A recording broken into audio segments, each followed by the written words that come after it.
My wife slept with her ex while I was in surgery. I woke up to find my sister crying and my wife slept with her ex while I was in surgery. I woke up to find my sister crying and my phone full of evidence. She thought I'd be too weak to fight back. She was wrong. The pre-op room smelled like industrial disinfectant and broken promises. I signed the last form with hands that barely shook. Reed Trenner, electrical engineer, age 37, about to let strangers rebuild my spine with titanium hardware. The irony wasn't lost on me. I'd spent 15 years wiring buildings to code, making sure every connection was solid. Now I needed the same treatment. Medical power of attorney goes to your wife, the nurse said, sliding the clipboard toward Mara. Standard procedure. Mara Solon, she kept her maiden name for real estate, claimed it sounded more professional, signed with the Mont Blanc pen I'd bought her last Christmas. Her manicured fingers moved efficiently across the paperwork. At 34, she still carried herself like the catalog model she'd been before we met. Perfect posture, calculated smile, everything positioned for maximum effect. Nothing says I trust you like signing over my medical decisions to someone who thinks WebMD is a reliable source, I muttered. She laughed, the sound echoing off the sterile walls. You'll thank me when you're too drugged to remember your own name. Her phone buzzed against the plastic chair. Third time in 10 minutes. She glanced at the screen, thumb hovering over the unlock button. Work emergency? I asked. Client having second thoughts about a property.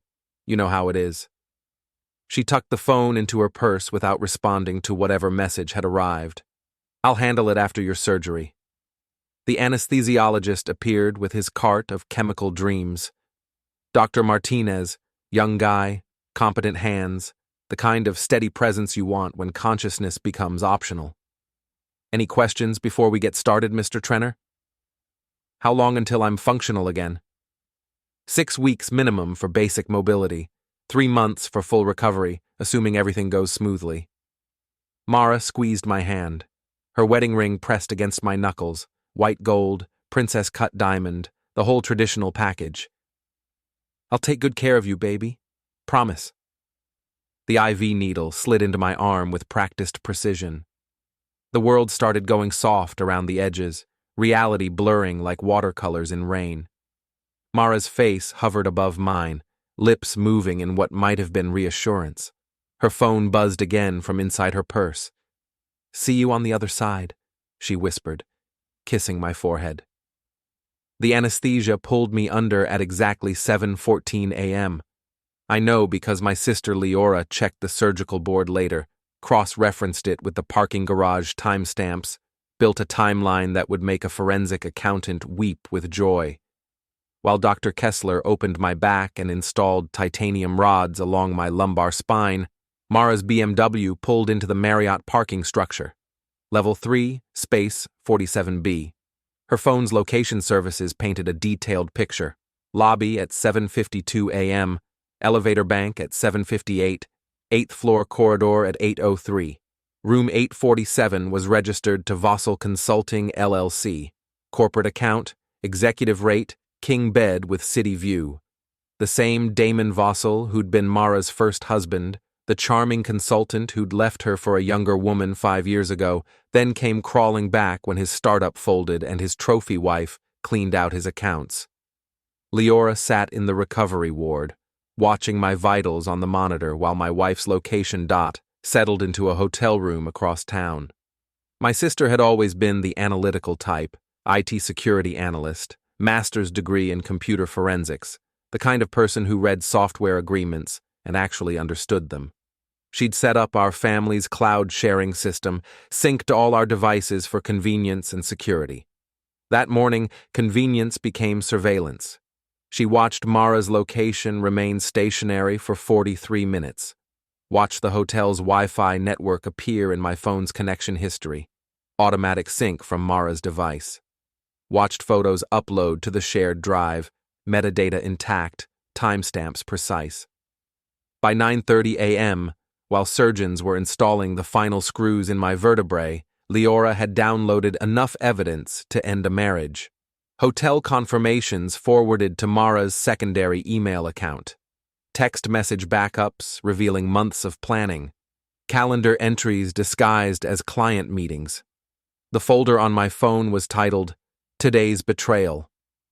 Liora's sense of organization extended to emotional devastation. I woke up at 11:47 a.m. to fluorescent lights and the steady beep of monitoring equipment. The morphine made everything feel distant, like watching someone else's life through frosted glass. My sister sat beside the bed, her laptop closed, hands folded in her lap. "How do you feel?" she asked. "Like I got hit by a truck carrying smaller trucks." My voice came out as a croak. "Where's Mara?" Liora's expression shifted, the careful neutrality she wore during difficult conversations. "Read, I need to show you something." She handed me my phone. The screen displayed a map with location pins, timestamps, a trail of digital breadcrumbs leading from our house to the hospital to the Marriott. My wife's morning itinerary, documented with GPS precision. "She thought you'd be unconscious longer," Liora said quietly. Hospital notes show she requested extended sedation for anxiety management. Dr. Kessler thought it was unusual, but didn't want to override your medical power of attorney. The morphine couldn't numb what I felt looking at those timestamps. 7:14 a.m., surgery begins. 7:52 a.m., Mara arrives at Damon's hotel. 11:30 a.m., she leaves the Marriott. 11:45 a.m., her car pulls into our driveway. She'd timed it perfectly. Or thought she had. "There's more," Liora said, opening a folder on the phone. Screenshots of text messages, email confirmations, photos with embedded location data. "She's been planning this for months. The surgery was just convenient timing." I scrolled through the evidence with thumb movements that felt like operating heavy machinery. Messages between Mara and Damon discussing the window of opportunity. Hotel reservations made the day after my surgery was scheduled. Financial transfers from our joint account to his consulting firm, disguised as real estate investments. "She used your recovery period to move money," Liora continued. "Damon's been billing her for consulting services that don't exist. They've been funneling cash out of your accounts for 8 months. The hospital room door opened.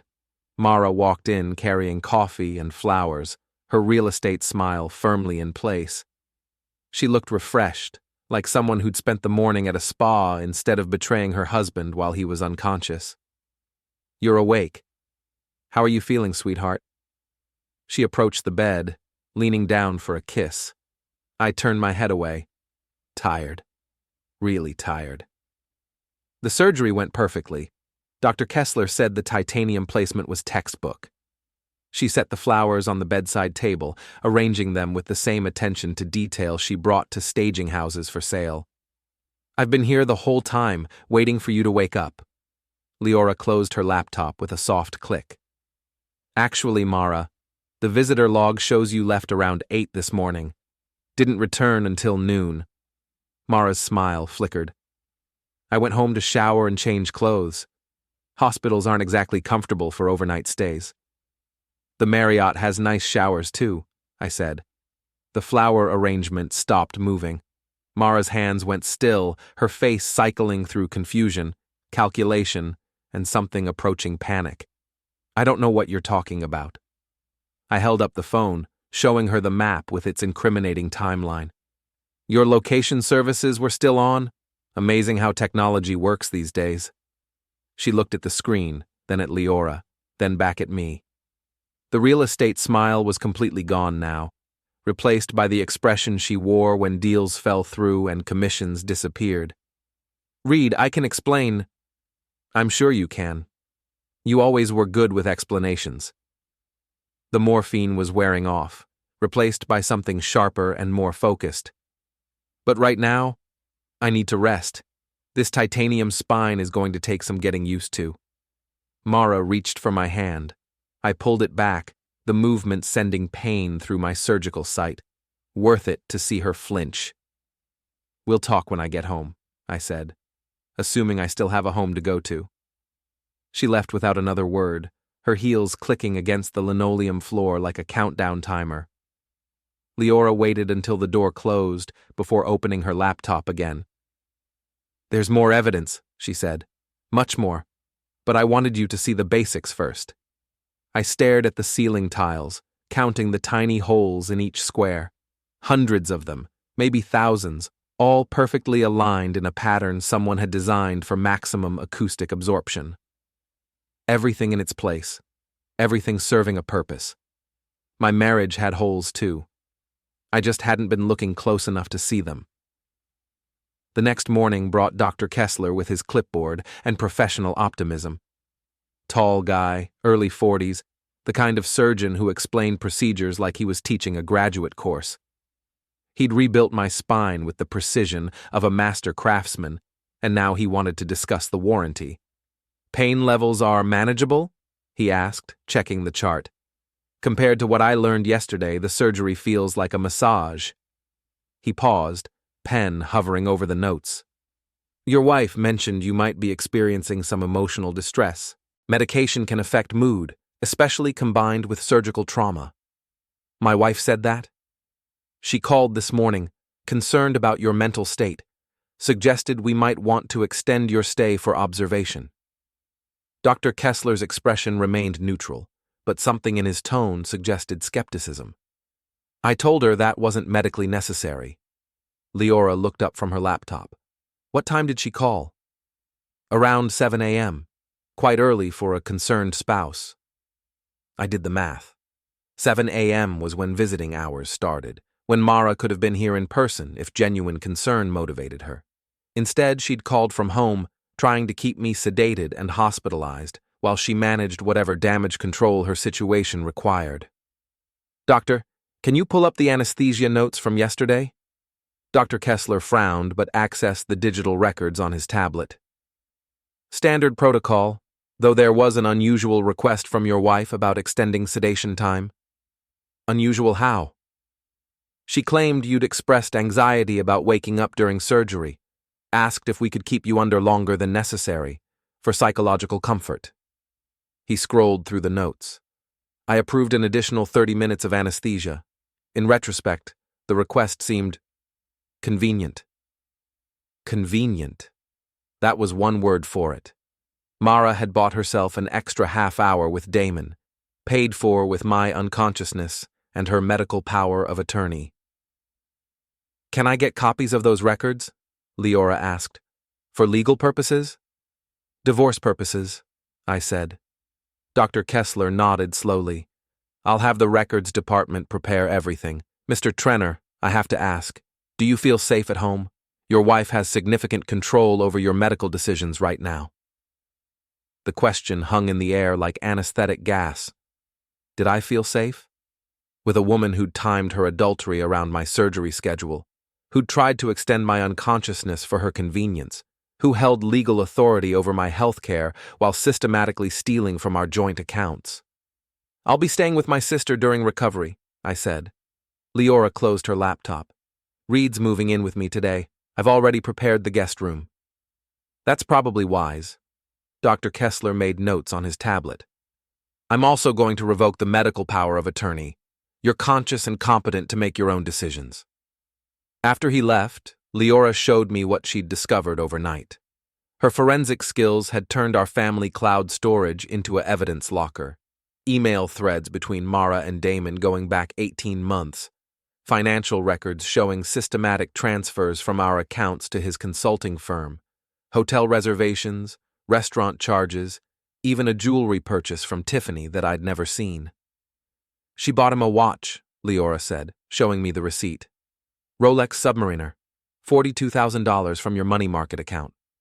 I always wondered why that balance looked low. "There's more. She's been using your mother's estate planning against you. The inheritance is supposed to finalize next week, $2.3 million. Mara filed spousal claim documents while you were unconscious." My mother had passed 4 months earlier, leaving everything to me with the understanding that I'd provide for Emma, my 6-year-old daughter. The estate included the family house in Connecticut, investment accounts, and a small business that generated steady income. Enough money to secure Emma's future and give us financial independence. Mara had been counting on that inheritance. The timing of her affair, the surgery window, the power of attorney abuse, it all connected to the probate schedule. She thought she could have me declared incompetent, I realized. Use the medical power of attorney to establish a pattern of incapacity, then claim spousal rights to the inheritance. Gets worse. Damon's consulting firm is under federal investigation for money laundering. The transfers from your accounts touched flagged transactions. FBI wants to interview both of you. The morphine pump beside my bed suddenly seemed inadequate for what I was feeling. Not physical pain, something deeper and more corrosive. The systematic dismantling of trust, the realization that every affectionate gesture from the past year had been performance art. "Where's Emma?" I asked. "School. Mara dropped her off this morning like nothing happened." Emma, 6 years old, gap-toothed smile, obsessed with dinosaurs and astronomy. She called me Daddy Reed even though I wasn't her biological father. Mara's first marriage had produced a daughter but no lasting relationship with Damon. I'd been raising Emma since she was 2, loved her like my own, planned to adopt her officially once the inheritance settled. Now Mara was using my recovery to restructure our entire family dynamic.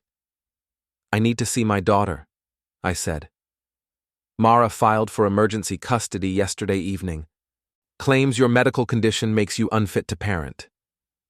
"Based on what evidence?" "Your recent surgery, the pain medication, and what she's calling emotional instability following medical trauma." Liora pulled up the court documents on her laptop. "She's requesting full custody with supervised visitation for you." The hospital room suddenly felt smaller, like the walls were closing in with each revelation. Mara hadn't just betrayed our marriage. She'd weaponized my surgery to steal my daughter and my inheritance simultaneously. "What did her lawyer say about the evidence we have?" "She doesn't know we have it yet. Felix Rourde is representing her, the same attorney who handles Damon's business interests. Conflict of interest doesn't seem to concern him." Felix Rourde. I remembered him from a few social gatherings, oily smile and expensive suits, the kind of lawyer who treated ethics as suggestions rather than requirements. If he was representing both Mara and Damon, the conspiracy went deeper than adultery and theft. "We need our own attorney," I said. "Already called one. Jennifer Walsh, family law specialist. She's reviewing everything we've collected." The door opened again. This time it was Mara, but she wasn't alone. Felix Rourde followed her into the room, briefcase in hand, looking like he'd rather be anywhere else. "Reed, we need to talk," Mara said. She'd changed clothes since yesterday, trading her real estate professional outfit for something softer and more maternal. Image management for the custody battle. "Mr. Trenner," Felix began, "my client is concerned about your recent behavior and its impact on your daughter's well-being." "Your client was concerned enough to sleep with her ex-husband while I was in surgery," I replied. "Forgive me if I question her priorities." Mara's composure cracked slightly. "That's not what happened." "Then explain the hotel receipts, the location data, and the 43 minutes you spent in room 847 yesterday morning." Felix's briefcase clicked open.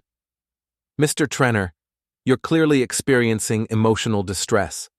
My client is prepared to be generous in custody arrangements, provided you seek appropriate counseling and acknowledge your current limitations."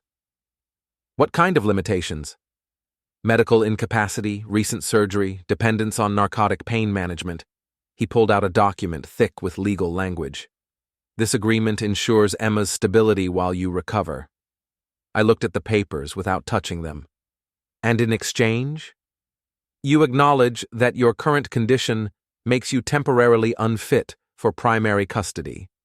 Mrs. Solon maintains full parental authority until you complete a court-approved recovery program." "How long is this recovery program?" 12 to 18 months, depending on your progress." 18 months.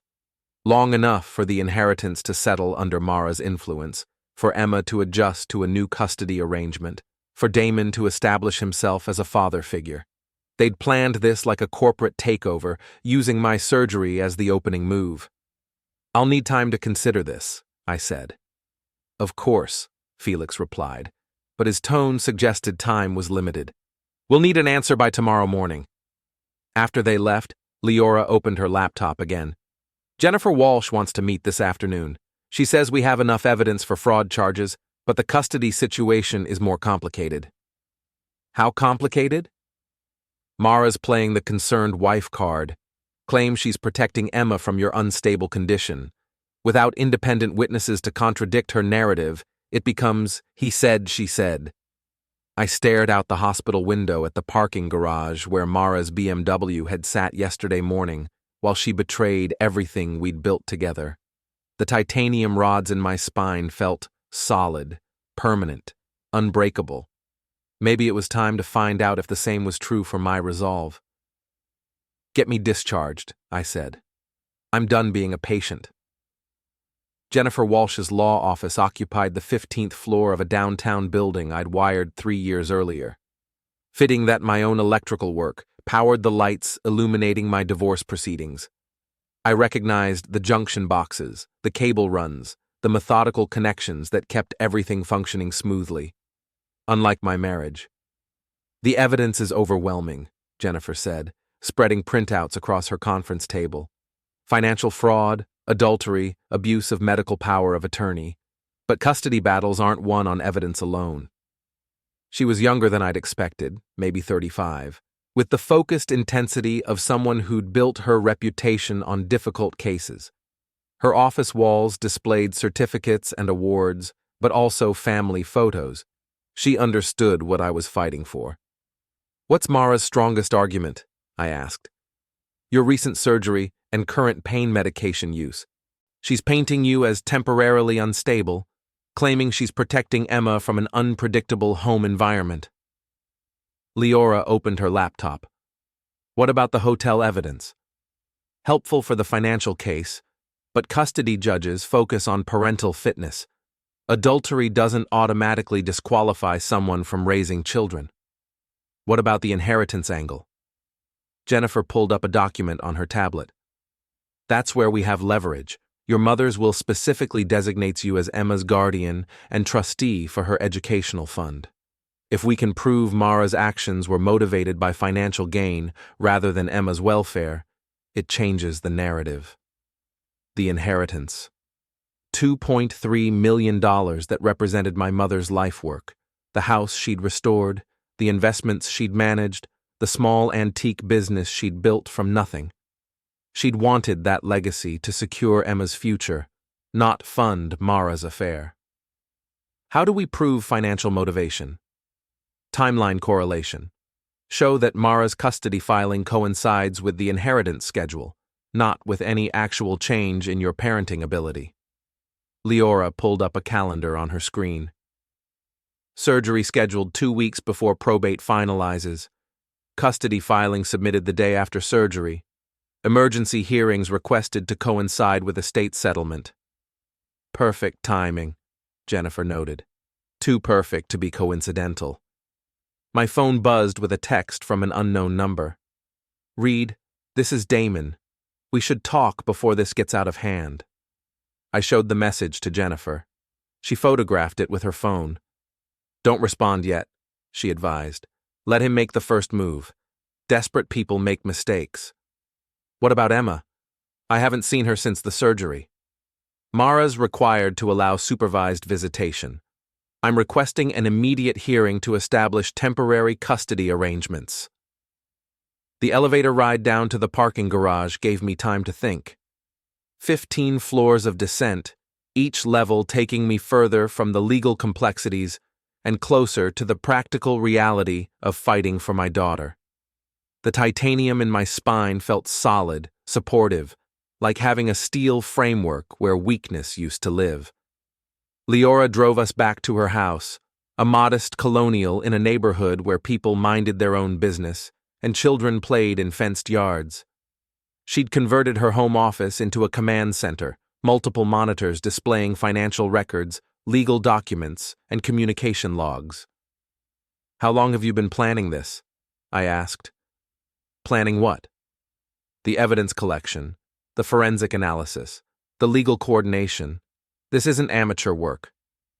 She sat down at her primary workstation, fingers moving across the keyboard with practiced efficiency. I've been suspicious of Mara for months.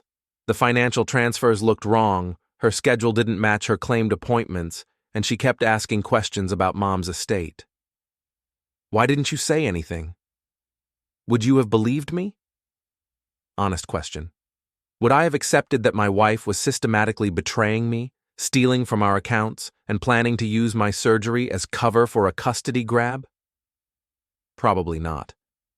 Love made people stupid, and I'd been deeply stupid for a long time. What changed your mind? The surgery timing. When she scheduled your procedure for 2 weeks before the estate settlement, then requested extended anesthesia, it was too convenient. I started monitoring her communications. Legally? Family sharing plans are wonderful things. Everything she did on her phone synced to the cloud storage I administered. My phone buzzed again. This time, it was Mara. Reed, please call me. We need to discuss Emma's situation. She's getting nervous, Liora observed. Good. Nervous people make mistakes. I called the number back. Mara answered on the first ring. Reed, thank goodness. How are you feeling? Like someone who discovered his wife was sleeping with her ex-husband while he was unconscious. Silence on the other end. Then a sigh. It's not what you think. Then explain it. Damon and I... It's complicated. We have history, and when he came back into my life, I was confused. The timing was terrible, I know that, but it doesn't change how I feel about you. How you feel about my inheritance, you mean? That's not fair. This has nothing to do with money. Then explain the transfers to his consulting firm. Explain the spousal claim documents you filed while I was sedated. Explain the custody petition that coincidentally aligns with the probate schedule. Another silence, longer this time. When she spoke again, her voice had changed, less apologetic, more calculating. Reed, you're not thinking clearly. The surgery, the medication, the stress, it's affecting your judgment. Emma needs stability right now, not a father who's making wild accusations. I want to see my daughter. Of course. We can arrange supervised visits once you're more stable. Supervised by whom? A court-appointed monitor, or perhaps Damon could... Absolutely not. Reed, Damon is Emma's biological father. He has rights too. There it was. The real plan, finally revealed. Mara wasn't just stealing my inheritance and custody. She was reinstating Damon as Emma's primary father figure, erasing 5 years of the relationship I'd built with my daughter. Damon abandoned Emma when she was 6 months old, I said. He has no legal rights. That's changing. We're working with Felix to establish formal paternity and custody arrangements, while stealing my money to pay for it. Reed, please, let's meet in person, discuss this rationally. Emma misses you. Where is she now? At school, normal routine, no disruptions. I looked at Liora, who was typing rapidly on her keyboard. She held up a note. Emma's school called. Mara tried to change pickup authorization to include Damon. I have to go, I told Mara. We'll continue this through our attorneys. Reed, wait. I hung up and looked at Leora's screen. She'd accessed the school's parent portal using my login credentials. Sure enough, there was a request to add Damon Vossel to Emma's authorized pickup list, submitted this morning. She's moving fast, Liora said. Too fast. She's making mistakes. My phone rang. Jennifer Walsh. Reed, I have good news and bad news. The good news is I got an emergency hearing scheduled for tomorrow morning. The bad news is Mara's attorney filed additional documents claiming you made threatening phone calls. I just talked to her. The conversation was tense, but not threatening. She's claiming you accused her of theft and conspiracy, used an aggressive tone, and hung up on her when she tried to discuss Emma's welfare. She recorded the call. Probably. Felix Rourde is known for coaching clients on evidence collection. I felt something shift in my spine, not the titanium hardware, but something deeper. The realization that this wasn't just a divorce, it was warfare, and Mara had been preparing for battle while I was still believing in marriage. What do we do? Document everything, record all future communications. And read?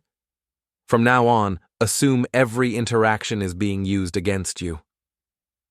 After Jennifer hung up, I sat in Liora's living room, looking at photos of Emma on the mantelpiece. Her first day of school, Halloween costume, birthday parties, where she'd insisted I carry her on my shoulders because she was tall like Daddy Reed. Those photos represented 5 years of parenting, of bedtime stories and scraped knees and proud moments at school plays. Mara was trying to erase all of that, replace it with a narrative where Damon was the real father and I was just a temporary placeholder. The titanium in my spine was permanent, designed to last a lifetime. Maybe it was time to find out if my determination was equally durable. Liora, I said, how good are you at digital surveillance? She smiled for the first time since this started. Better than they know. The emergency custody hearing was scheduled for 9 a.m. in Judge Patricia Arnett's courtroom. I arrived early, walking with a cane but moving steadily, the titanium spine providing stability I hadn't felt in months. Jennifer Walsh met me at the courthouse steps, briefcase in hand, expression focused. How's your pain level? She asked. Manageable. The medication isn't affecting my thinking. Good. Mara's going to claim otherwise. She'll present you as impaired, unstable, potentially dangerous to Emma. Inside the courthouse, Mara sat with Felix Rourde at the plaintiff's table. She'd chosen her outfit carefully. Conservative dress, minimal jewelry, the concerned mother protecting her child. Damon wasn't present, but his influence hung over the proceedings like expensive cologne. Judge Arnett was a woman in her 50s with the no-nonsense demeanor of someone who'd seen every custody manipulation in the book. She reviewed the files before looking up at both parties. This is an emergency hearing regarding temporary custody of Emma Solon, age 6, she began. Mrs. Solon, you're claiming that Mr. Trenner's recent medical condition makes him unfit for shared custody. Explain. Felix stood up. Your Honor, Mr. Trenner underwent major spinal surgery 3 days ago. He's currently dependent on narcotic pain medication and has exhibited erratic behavior, including paranoid accusations against my client. What kind of accusations? Claims of adultery, financial theft, and conspiracy. He's accused Mrs. Solon of timing his surgery to coincide with an alleged affair, despite having no evidence to support these delusions. Jennifer rose from her chair. Your Honor, we have extensive evidence of Mrs. Solon's misconduct, including location data, financial records, and hotel receipts proving adultery occurred during Mr. Trenner's surgery. She handed a folder to the bailiff, who delivered it to Judge Arnett. The judge opened the file, her expression remaining neutral as she reviewed the contents. Mrs. Solon, Judge Arnett said, can you explain why your phone's GPS shows you at the Marriott Hotel on the morning of your husband's surgery? Mara's composure flickered. I had a work meeting, a client consultation. At a hotel? The client was from out of town, staying at the Marriott. It's not unusual for real estate agents to meet clients at their hotels. Jennifer stood again. Your Honor, the hotel room was registered to Vossel Consulting, owned by Damon Vossel, Mrs. Solon's ex-husband. We have evidence of an ongoing affair, including financial transfers disguised as consulting fees. Felix objected. These allegations are unsubstantiated and irrelevant to the custody matter. Financial misconduct is absolutely relevant, Jennifer replied. Mrs. Solon has been systematically transferring marital assets to fund her relationship with Mr. Vossel. She's also attempted to abuse her medical power of attorney to extend Mr. Trenner's anesthesia time. Judge Arnett looked at the medical records. Mrs. Solon, why did you request extended sedation for your husband? He was anxious about the surgery. I thought additional recovery time would be beneficial. But you weren't present when he woke up? I went home to shower and prepare for his recovery. The hospital visitor log shows you left at 7:45 a.m. and didn't return until noon. That's over 4 hours to shower and prepare. Mara's attorney whispered something in her ear. She straightened in her chair, trying to regain control of the narrative. Your Honor, regardless of any marital difficulties, Emma's welfare must be the priority. Mr. Trenner is currently on strong pain medication, living with his sister, unable to provide stable housing or consistent care. Mr. Trenner, Judge Arnett addressed me directly. How is your recovery progressing? I stood up, using the cane for support but maintaining steady posture. Your Honor, I'm healing well. The surgery was successful, and my pain is managed with minimal medication. I'm staying with my sister temporarily, but only until I can navigate stairs safely at home. What's your relationship with Emma? I've been her primary father figure for 5 years. I help with homework, attend school events, handle bedtime routines. She calls me Daddy Reed. Mrs. Solon, is Mr. Trenner Emma's legal guardian? Not formally adopted, but he's listed on school documents and medical forms. So he has established parental responsibilities? Felix interjected.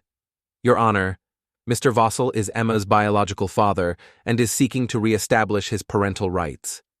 Where has Mr. Vossel been for the past 5 years? Building his career, establishing financial stability. He's now prepared to take an active role in Emma's life. Jennifer pulled out another document. Your Honor, Mr. Vossel abandoned Emma as an infant. He's paid no child support, had no contact until recently, and is currently under federal investigation for money laundering. The courtroom went quiet. Felix looked like someone had slapped him with a subpoena. Federal investigation? Judge Arnett asked. FBI is examining Vossel Consulting for suspicious financial transactions. The transfers from Mr. Trenner's accounts are part of that investigation. Mara's face went pale. She'd known about the affair and the theft, but maybe not about the federal implications. Judge Arnett closed the files. I'm ordering supervised visitation for both parents pending a full custody evaluation. Mr. Trenner, you may see Emma for 4 hours every other day, with supervision provided by the court. Mrs. Solon, you'll maintain primary custody but cannot remove Emma from the state or change her school enrollment without court approval. It wasn't everything I'd wanted, but it was better than losing Emma completely. As we filed out of the courtroom, Felix approached Jennifer. Your client should consider a settlement, he said quietly. This situation could become very complicated very quickly. Is that a threat? Jennifer asked. It's practical advice. Federal investigations have a way of expanding beyond their original scope. Outside the courthouse, Jennifer pulled me aside. Reed, there's something you need to know. The FBI contacted me this morning. They want to interview you about the financial transfers. When? This afternoon. Agent Sarah Martinez, Financial Crimes Division. What should I tell her? The truth. You're a victim of fraud, not a participant. But Reed, this is bigger than your divorce now. If Damon's money laundering operation involves your accounts, you could be facing serious complications. Liora was waiting in the parking garage, laptop bag over her shoulder. How did it go? Mixed results. I get supervised visits, but the FBI wants to talk. About time. I've been wondering when they'd connect the dots. What dots? Damon's consulting firm has been moving money for some interesting clients. Drug dealers, human traffickers, offshore tax evaders. Your wife picked a real winner for her affair. The implications hit me like a second surgery. Mara hadn't just betrayed our marriage. She'd potentially made me an accessory to federal crimes. The money she'd transferred from our accounts might have funded illegal operations. How deep does this go? I asked. Deep enough that you're going to need more than a divorce attorney, Liora replied. My phone buzzed with a text from an unknown number. Reed, We need to meet. This situation is getting out of control. D. Damon, finally ready to talk directly, instead of hiding behind Mara and Felix. I showed the message to Jennifer. She photographed it immediately. Don't respond yet, she advised. Let's see what the FBI has to say first. As we drove toward the federal building, I thought about the titanium rods supporting my spine. Strong, permanent, designed to bear weight that would crush normal bone. Maybe I was about to find out how much weight my new backbone could actually handle. The federal investigation was about to test more than my marriage. It was going to test everything I thought I knew about the woman I'd trusted with my life. Agent Sarah Martinez looked like she could break someone's arm while discussing quarterly tax reports. Early 40s, sharp suit, the kind of focused intensity that came from years of following money trails through criminal organizations. Her office in the federal building was sparse: desk, chairs, computer, and a whiteboard covered with names and connecting lines that looked like a conspiracy theorist's fever dream. Mr. Trenner, thank you for coming in voluntarily, she began. I want to be clear, you're not under investigation. You're a potential victim of financial fraud. Potential? We're still determining the extent of your involvement, if any, in your wife's transactions with Vossel Consulting. She opened a folder thick with bank records, transaction logs, and surveillance photos. The top image showed Damon leaving a restaurant with two men I didn't recognize, one in an expensive suit, the other wearing the kind of gold jewelry that screamed organized crime. Vossel Consulting has been laundering money for several criminal organizations, Agent Martinez continued. Drug trafficking, human smuggling, offshore tax evasion. The consulting fees are fictional. He's essentially running a high-end car wash for dirty money. And my wife's payments? $47,000 over 8 months, disguised as real estate consulting. But here's the interesting part. The money didn't stay with Vossel. It was immediately transferred to accounts controlled by his criminal clients. I stared at the transaction records, watching my family's savings flow through Damon's operation into the accounts of people who probably settled business disputes with violence. Was Mara aware of this? That's what we're trying to determine. Either she's incredibly naive, or she's a willing participant in money laundering. What's the difference legally? Naive means she's a victim like you. Willing participant means federal prison. Agent Martinez pulled out another set of documents. Your wife's been asking interesting questions lately, inquiring about asset forfeiture laws, offshore banking regulations, and the statute of limitations on financial crimes. She's researching legal defenses, or planning to disappear with whatever money she can access. The inheritance. $2.3 million that would finalize next week, assuming the probate court didn't freeze the assets pending criminal investigation. Agent Martinez, my mother's estate is supposed to settle soon.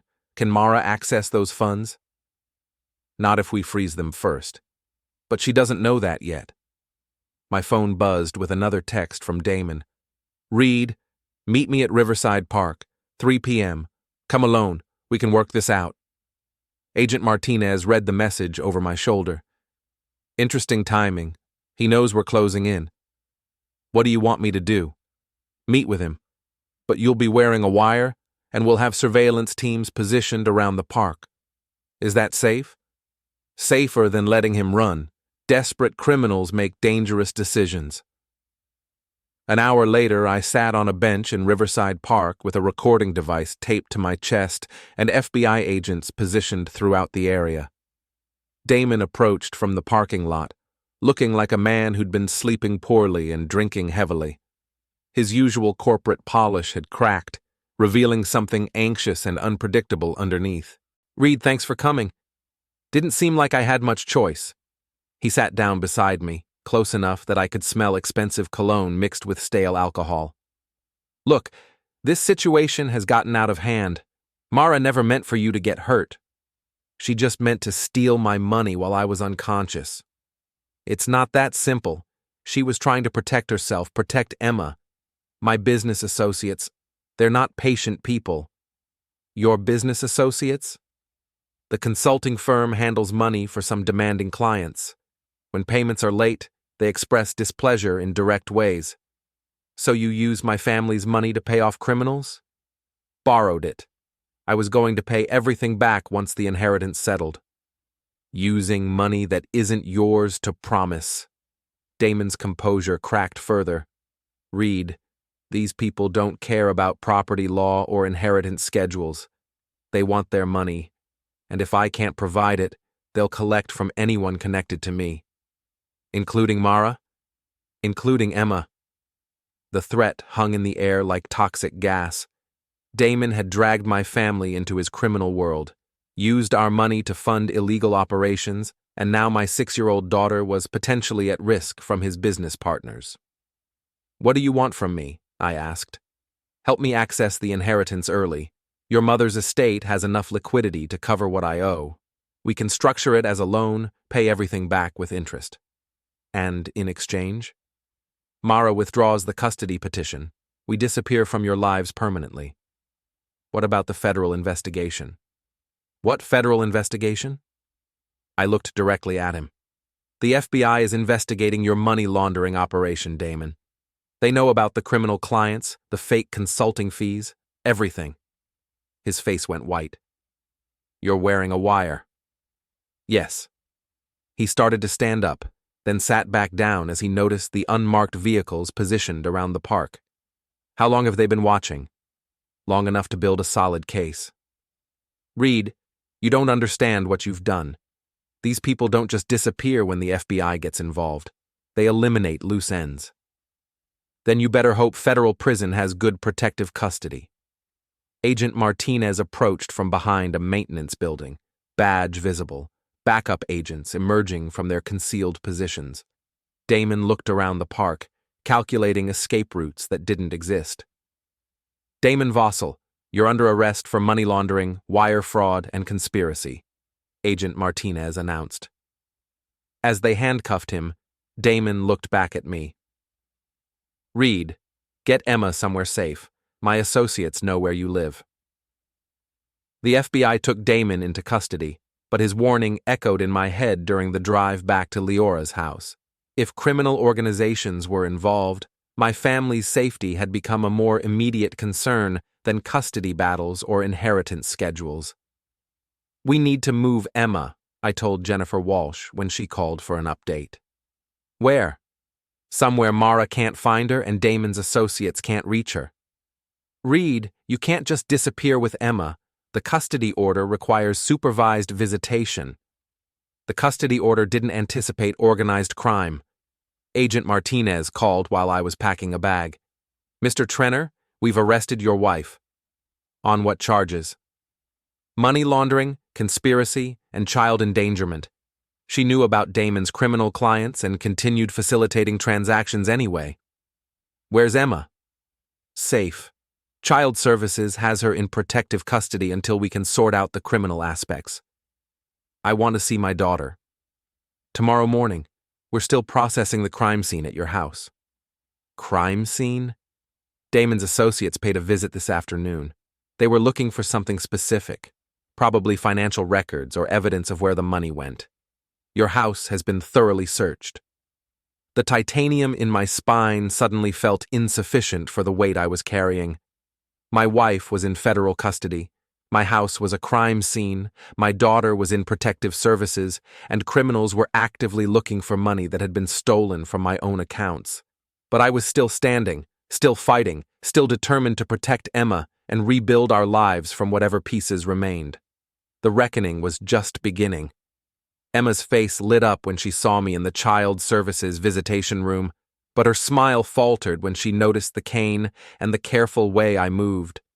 6 years old was too young to understand federal investigations and money laundering, but old enough to sense that her world had fundamentally changed. Daddy Reed, why can't I go home? Our house needs some repairs, sweetheart. You're staying in a safe place until everything's fixed. She climbed onto my lap, careful not to bump my back. Mommy said you were sick and might not be able to take care of me anymore. I'm getting better every day. The doctors put some special metal in my spine to make it stronger. Like a robot? Exactly like a robot. A robot daddy who's never going to let anything bad happen to you. The social worker, Mrs. Chen, watched our interaction from across the room. Later, she pulled me aside for a private conversation. Mr. Trenner, Emma's been asking about her mother. How should we handle that? What has she been told? That her mother is helping police with an important investigation. We thought it was better than explaining arrest and federal charges. When can Emma come home with me? The FBI needs to clear the criminal aspects first. Your house was compromised, and there are ongoing safety concerns, but your custody rights are being expedited given the circumstances. Agent Martinez called that evening with updates that sounded like something from a crime thriller. We've arrested 3 of Damon's associates, seized $2 million in assets, and uncovered a money laundering network that spans 6 states. What about the threats to my family? Neutralized. The organization was more interested in recovering their money than pursuing vendetta. With their leadership in custody, the immediate danger has passed. And Mara? Cooperating fully. She's provided extensive testimony about Damon's operation in exchange for reduced charges. What kind of reduced charges? Probation instead of prison, assuming her cooperation leads to additional convictions. The irony wasn't lost on me. Mara's betrayal had accidentally exposed a criminal network, and now her testimony was helping federal prosecutors dismantle it. Her attempt to steal from me had ultimately served justice, just not in the way she'd intended. Jennifer Walsh met me at the courthouse the next morning for an emergency custody hearing. Judge Arnett had reviewed the federal case files, and her expression suggested she'd seen enough corruption for one lifetime. Mr. Trenner, given the criminal charges against Mrs. Solon and the safety concerns for Emma, I'm granting you full temporary custody pending resolution of the federal case. What about visitation for Mara? Supervised visits, once per week, until she completes her cooperation agreement with federal prosecutors. Felix Rourde was notably absent from the hearing. According to Jennifer, he'd been suspended from practice pending investigation of his role in the money laundering scheme. What happens to the inheritance? I asked. Released from federal hold once the investigation confirms you weren't involved in the criminal activities. Should be next week. Outside the courthouse, Liora was waiting with Emma, who ran toward me with the enthusiasm of a child who'd been separated from her favorite person for too long. Daddy Reed, can we go home now? Almost, sweetheart. We need to clean up the house first. The cleaning took 3 days. Damon's associates had been thorough in their search, emptying drawers, overturning furniture, and generally treating my home like a crime scene. But they hadn't found what they were looking for, because it didn't exist. The money they wanted was already in federal custody, seized as evidence. Emma helped me reorganize her room, chattering about school and friends while I hung her dinosaur posters and arranged her stuffed animals. Normal activities that felt precious after everything we'd been through. Daddy Reed, are you and Mommy getting divorced? Yes, sweetheart. Sometimes adults make decisions that mean they can't live together anymore. But you'll still be my daddy? Forever and always. Nothing will ever change that. The inheritance finalized the following week. $2.3 million plus the Connecticut house and my mother's antique business. Enough to secure Emma's future, fund her education, and provide the stability that Mara had tried to steal. I used part of the money to establish a trust fund for Emma, managed by Liora and protected by legal structures that would prevent anyone from accessing it inappropriately. The rest went toward rebuilding our lives, new security system, college savings, and a small donation to the FBI's Victim Assistance Program. Mara called 6 months later, after completing her cooperation agreement and beginning probation. Her voice sounded different, smaller, less confident, like someone who'd learned the true cost of betrayal. Reed, I know I don't deserve forgiveness, but I want you to know I'm sorry. Sorry for the affair, the theft, or endangering Emma. All of it.